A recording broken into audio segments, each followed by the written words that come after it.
សួស្តីអ្នកខ្ញុំรู้สึกកាមីថ្ងៃនេះខ្ញុំមានសេចក្ដីមកបន្តដែរពីភាគមុនមានចំណងជើងថាខ្ញុំស្រឡាញ់អ្នកយូរហើយអញ្ចឹងក៏មកសូមទៅឡោតយូរទៅសេរីអ្នកទាំងអស់គ្នាទៅណា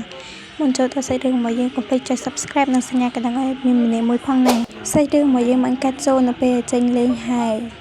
Justin មកយើងក៏បាននិយាយថាចេសេភៅនេះមុតឈឺណាកូនស្រីរបស់យើងក៏បានឆ្លើយតបវិញថាតើមានអ្វីកើតឡើងទៅលើនេះគ្រាន់តែមុតដៃនឹងសភៅតែបន្តិចហ្នឹង Justin មកយើងក៏បានឆ្លើយតបវិញថាខ្ញុំកំពុងហូរឈាមណាដឹងទេថាកតាសនេះមានគ្រោះថ្នាក់ប៉ុណ្ណា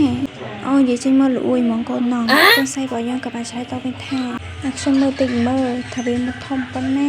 មើលសូមមើលតិចមើលកូនស្រីរបស់យើងក៏នៅនិយាយបន្តទៀតថាខ្ញុំធ្លាប់ធ្លាក់ពីលើកង់នៅពេលដែលខ្ញុំនៅក្មេងហើយខ្ញុំថែមទាំងមានស្លាកស្នាមនៅទៀតនោះ Justin ក៏បានឆ្លើយតបវិញថាខ្ញុំក៏មានស្នាមដេរដែរវាមាន4ធ្នេរណាឪពុកខ្ញុំបានវាយខ្ញុំមួយដំបងទូស្រីក៏បានឆ្លើយតបវិញថាគ្រាន់តែ4ធ្នេរហ្នឹងខ្ញុំមានរបួសហើយនឹងស្នាមដេរជាច្រើននៅពេញខ្លួនខ្ញុំទៀតខ្ញុំបានវានៅពេលដែលខ្ញុំបាននៅវត្តនឹងការដាល់អូ Justin ក៏ឃើញចឹងឯកាគេឲ្យមកលុយស្រឡាញ់គេផងក៏គេឲ្យមើលចឹងឯងនិយាយថាសប្បាយចិត្តណាអូសុំមើលតិចមើលណា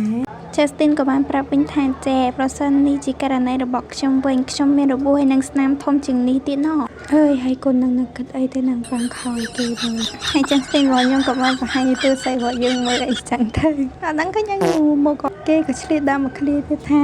ណែឃើញទេខ្ញុំធំជាងយើងមែនអត់កូនស្រីរបស់ខ្ញុំក៏ឃើញប៉ុណ្ណឹងគៀងមែនទេណាកូននេះគាត់ថាកូននឹងឲ្យមើលអីនោះចែក្នុងខ្នែក៏បានភាសាគ្នាថាអញវ៉ាវហើយពួកគាត់ក៏ប្រៀបធៀបអីហ្នឹង